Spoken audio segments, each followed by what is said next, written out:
Hello everyone, I'm your teacher Harjeet, and today we will see the chapter number 11, Adolescent and its Challenges. Human life completes its journey through various stages, and one of the most vital stages is adolescence. जो human life होती है वो complete होती है एक journey के रूप में, और इस जर्नी में अलग अलग स्टेजेस होती हैं। और इसमें जो मोस्ट इम्पॉर्टेंट स्टेज जो होती है वो अडोलेसेंट होती है। Adolescent is the period of transition from childhood to adulthood and plays a decisive role in the formation of pro-social anti-social adult. Adolescence जो पीरियड होता है उसमें ट्रांसफॉर्म होता है एक बच्चा एडल्टहुड की तरफ, और ये बहुत ही इम्पोर्टेंट रोल प्ले करता है प्रो सोशल और एंटी सोशल एडल्ट बनने में, मतलब एक एडल्ट को सोशल पर्सन बनाने में।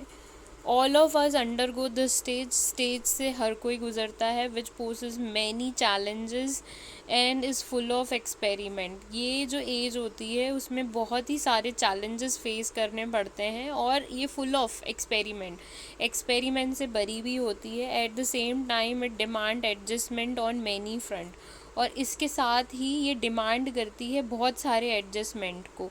अब इसको एक एग्जांपल से समझते हैं कि मान लो एक छोटा बच्चा है, उसको बचपन में सिखाया गया कि इस तरीके से बोला जाता है, तो फर्स्ट से लेके 5th क्लास तक वो डिबेट में पार्टिसिपेट करता था।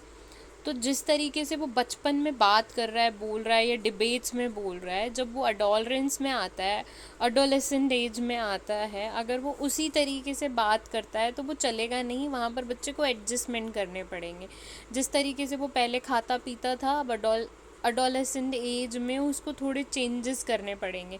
तो ये एज जो है वो डिमांड करती है एडजस्टमेंट्स को। When we come to this world, we are completely dependent upon others and learn gradually to be independent. जब हम इस दुनिया में एक बच्चे के रूप में आए थे, उस टाइम पे हम डिपेंडेंट थे, और धीरे धीरे हम इंडिपेंडेंट होने लगे।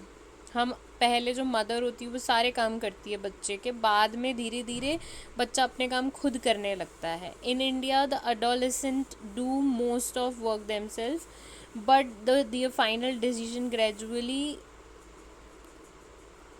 final decision regarding various demands of life is taken by their parents. जो इंडिया में अडोलेसेंट जो होते हैं, टीनेजर्स होते हैं, वो सारे काम खुद करते हैं, लेकिन जो उनके मेन फाइनल डिसीजंस होते हैं वो उनके पेरेंट्स के द्वारा लिए जाते हैं।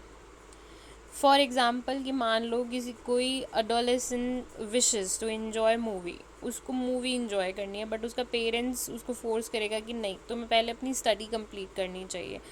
पेरेंट्स जो हैं यहाँ पे क्लेम करते हैं कि वो ज़्यादा प्रैक्टिकल नॉलेज रखते हैं और ज़्यादा एक्सपीरियंस रखते हैं, and tend to treat adolescents like children, और वो टीनेजर बच्चों को बच्चों की तरह ट्रीट करते हैं। वो ये नहीं देखते हैं कि वो बड़े हो रहे हैं, तो उनको अब थोड़ा बड़े की तरह ट्रीट करना ज़रूरी है। This lesson shall help you understand the nature of adolescence and its challenges. तो इस एज में होने वाले जितने भी चैलेंजेस हैं ये हमें यहाँ पर समझ में आएंगे।